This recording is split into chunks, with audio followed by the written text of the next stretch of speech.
Crypto currency ایسی digital currency ہے جو ابھی تک حکومتوں اور بینکوں کے قواعد و ضوابط سے آزاد رہی ہے۔ ڈیجیٹل کرنسی کا تصور روپے پیسے اور اس کے لین دین کو سرکاری نگرانی سے آزاد رکھنے کی خواہش کا نتیجہ سمجھا جاتا ہے۔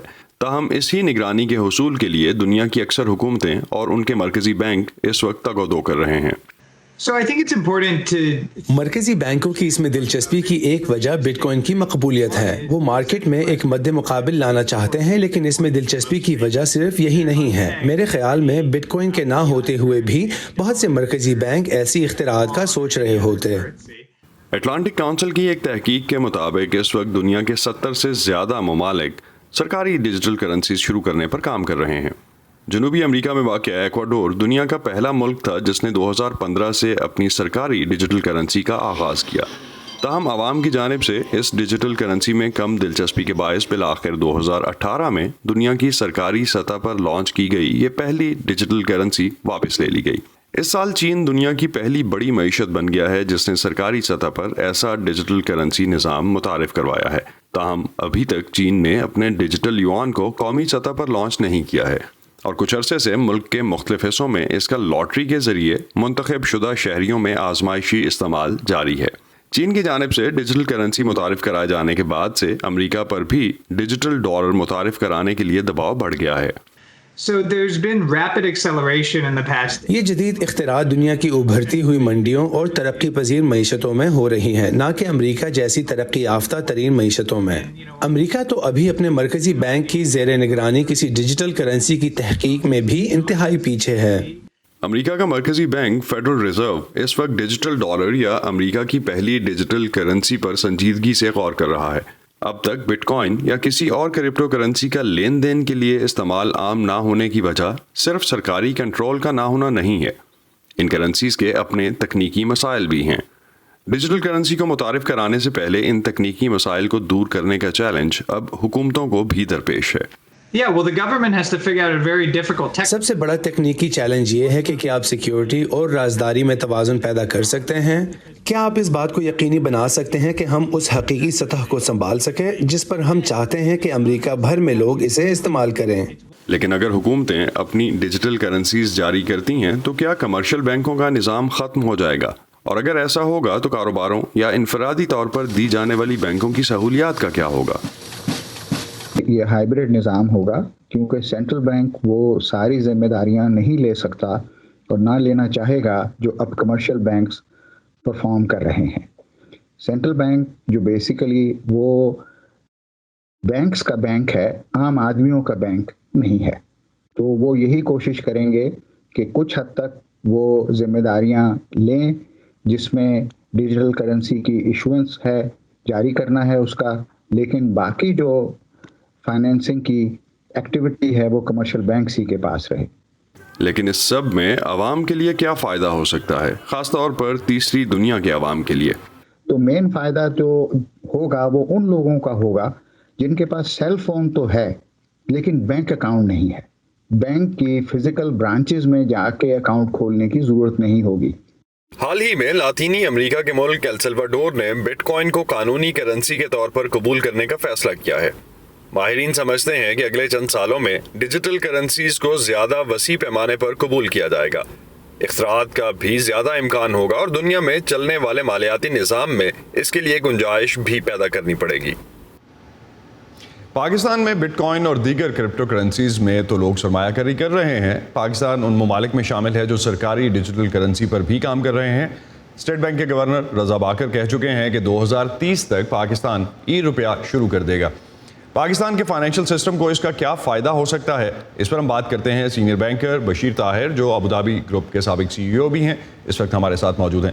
بشیر صاحب، جس ملک میں ابھی تک پوری معیشت دستاویزی شکل نہ لے پائی ہو، وہاں ڈیجیٹل کرنسی کا متعارف کرانا بھی کیا سسٹم کے لیے فائدہ ہو سکتا ہے؟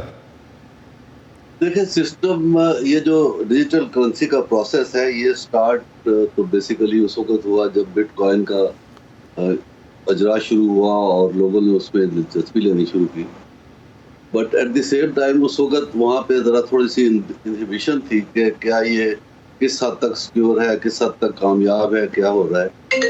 جیسے ہی سینٹرل بینکس اس کے اندر انوالو ہونے شروع ہوئے تو اس کی امپورٹنس اور اس کی اسٹرینتھ اور اس کی پاسبلٹیز جو ہیں وہ انکریز ہو گئی.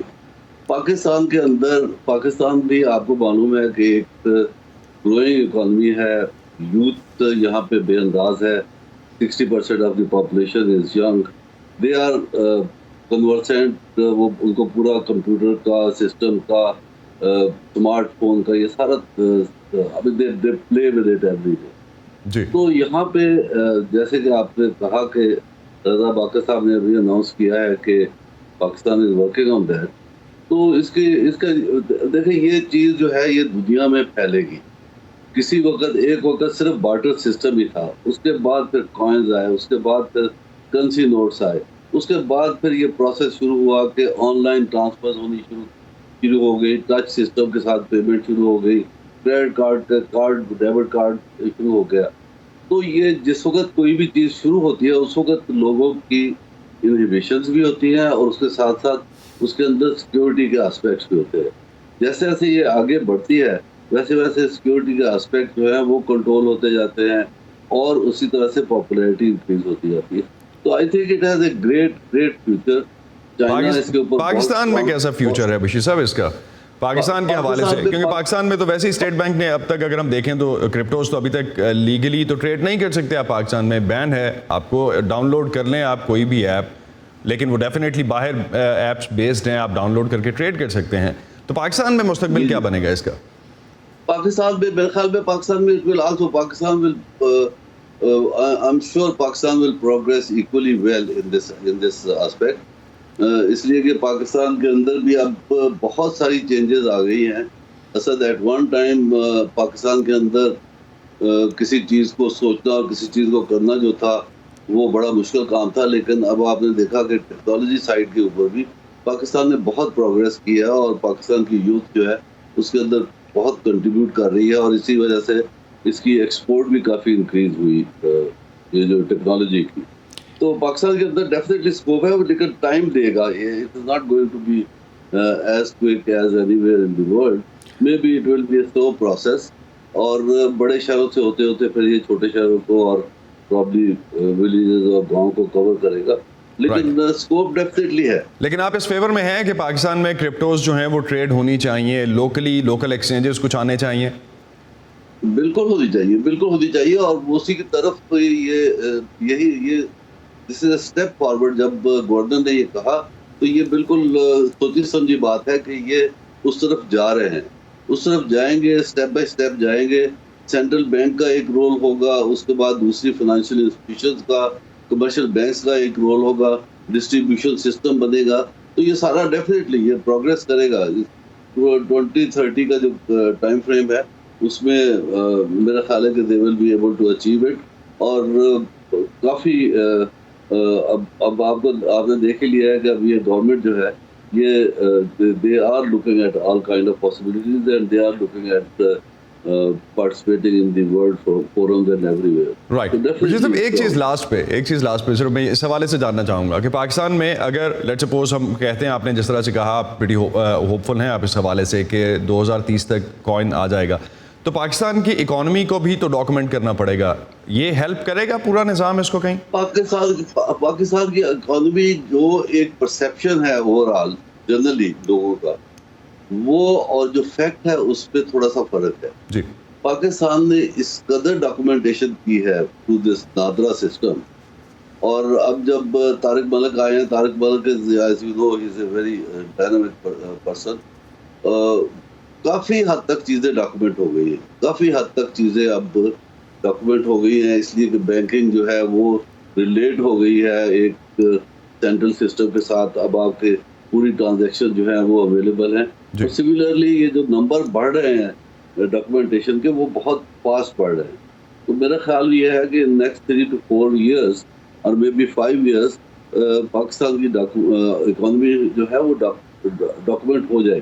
رائٹ. پی او ایس سسٹم لانچ ہو رہا ہے ریسنٹلی، اس کی وجہ سے بھی بہت ڈاکومنٹیشن ہو جائے گی. رائٹ. بہت شکریہ بشیر صاحب. Definitely I got the message. آپ نے کہا کہ اکانومی ڈاکومنٹ ہو رہی ہے اور آن ورڈس ہم دیکھ رہے ہیں کہ بہت جلد شاید ہمیں وہ ریفلیکٹ کرتی بھی نظر آئے گی. بہت شکریہ ہمیں وقت دینے کا اور کرپٹو کرنسی کے حوالے سے ہم سے بات کرنے کا.